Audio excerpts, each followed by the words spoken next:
Hey, preying on predators, I got something for you.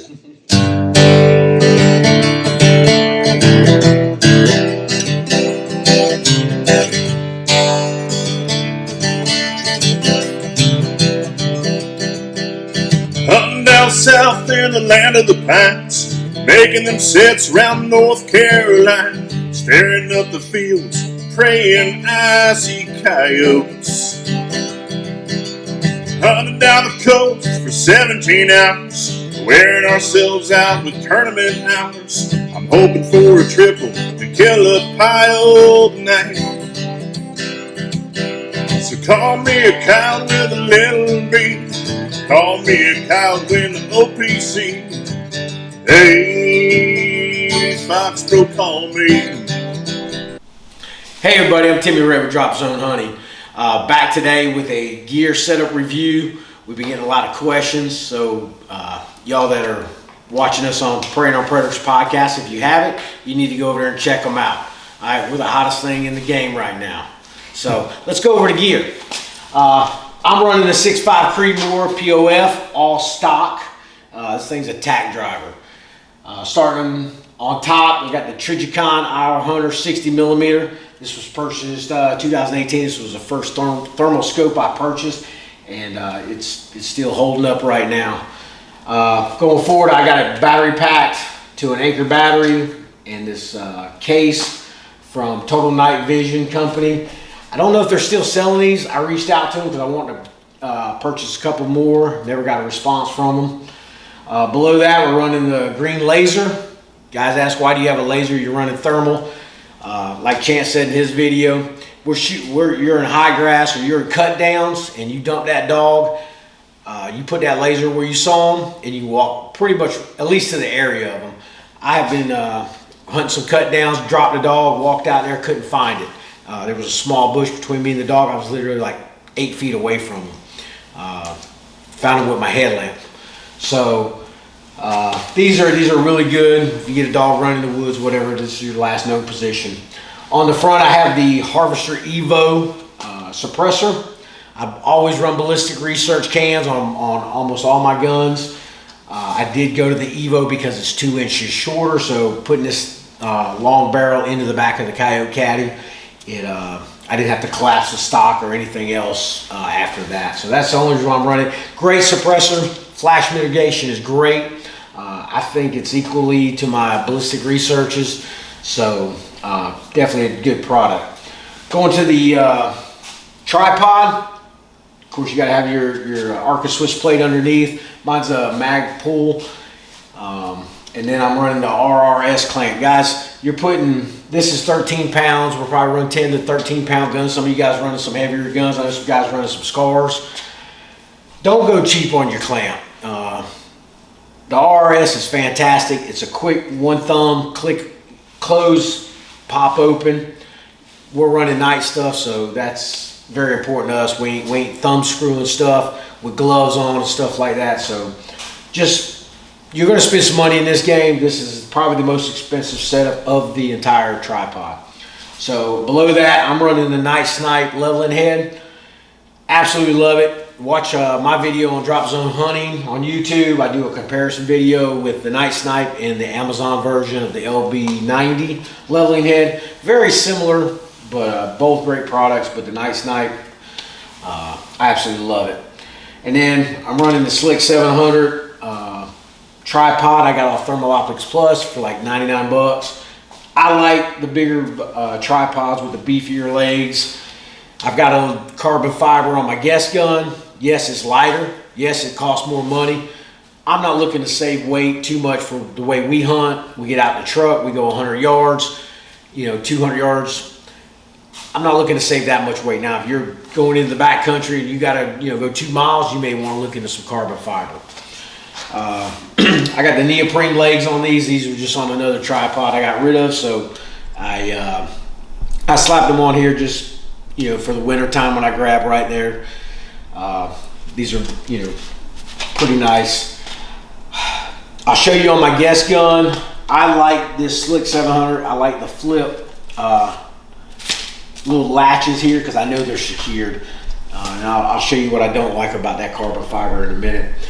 that covers that. If you guys have any questions on this setup, just shoot us a message and we can clarify that for you. We'll talk about our just what we use on the set. Come over here, I'm running a slide dog pack right now. I've ran Badlands and some other things, but I went to the Badlands single pouch, and I found out I'm putting the pistol in my waistband. I'm putting my yoke ropes drag in my pocket. I was still carrying the same gear, and you don't want a pack that's got a bunch of pockets, because what do? Every hunter's gonna fill it up with something. So I want to stay streamlined. I want to stay quick, but I don't want a bunch of pouches. But with the slide dog, it comes with some smaller shoulder straps. I replaced these with some military padded ones, and had some modification put on the back. Like it, I wish it was just a little bit bigger, maybe a ½ inch, because when I'm running the thermals with the battery packs, just like on my gun, it's just a little tight, and when I got to go in there and I got to dump it quick, you kind of have to force it in there a little bit, but it still works. I do like the magnetic hood on it.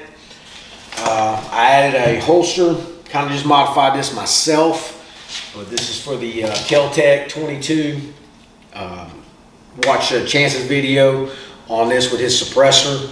Great video in detail about this weapon. I'm not going to get into that, and I'm still waiting on my can for that. And then it also had this particular rig from Slide Dog comes with 3 pouches, which this one has my yoke ropes drag in it, hands-free drag. And then this one I'll put my TX1000 dog coming in. I can flip it around, put it into the pouch so it ain't swinging when I go to the gun. And also when we're driving, moving set to set, I'll put it in there so it just ain't swinging around. Of course, we're running the X24 from Fox Pro. Absolutely great call. Had this one about probably a little over a year now.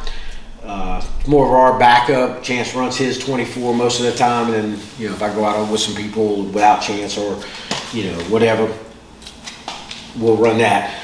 We are waiting on the X360 to come out. I am going to purchase one, so we're going to do a video as soon as we get that in of an unboxing, and hopefully we'll get it out in the field and see what it does.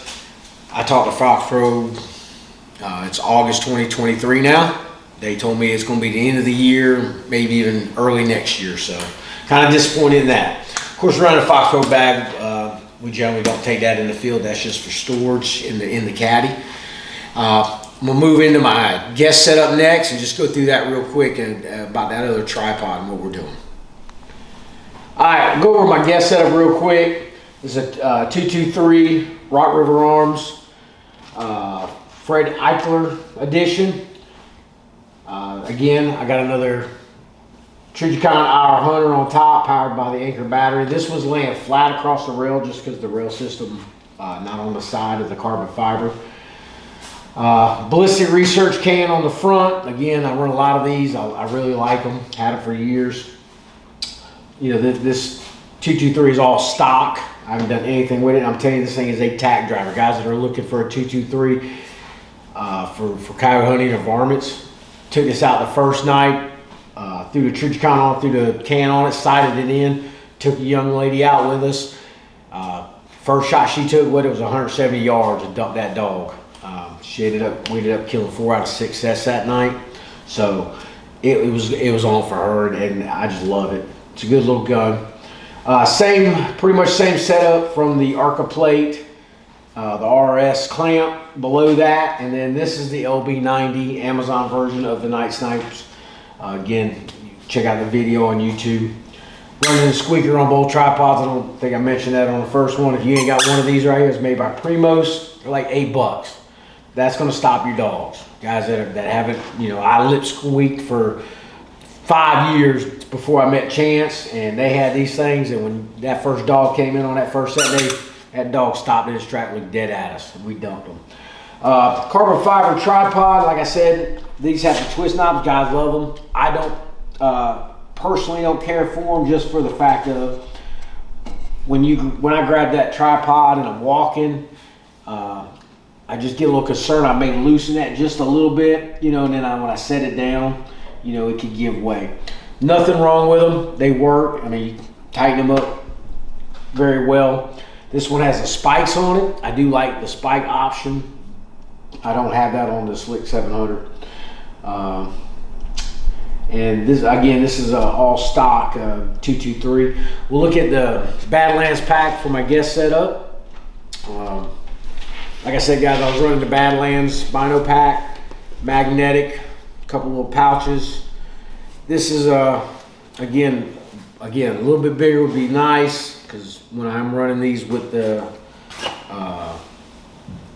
battery packs, it just gets in there a little tight. But if you're just running a single, no battery pack, it drops in there really nice. Close it up. Other than if you lean forward with this, you can leave that right there while you're shooting. I've never had a problem. I ran this thing for probably a year. Never had any issues with it, so making noise or anything like that. But that's my guest setup, and my primary is the 6.5 Creedmoor now, only because I ran 223 guys for probably the first 5 years I was hunting, and the 55 grain VMAX are fantastic in this gun. 6.5 Creedmoor, I'm running 95 grain VMAX. Seems to really like that round a lot, so I'm gonna stick with it. Again, guys, appreciate you watching. Check out Preying on Predators podcast on Apple, Spotify. And I appreciate you watching this video. If you have any questions, please just leave a comment below. Thank you.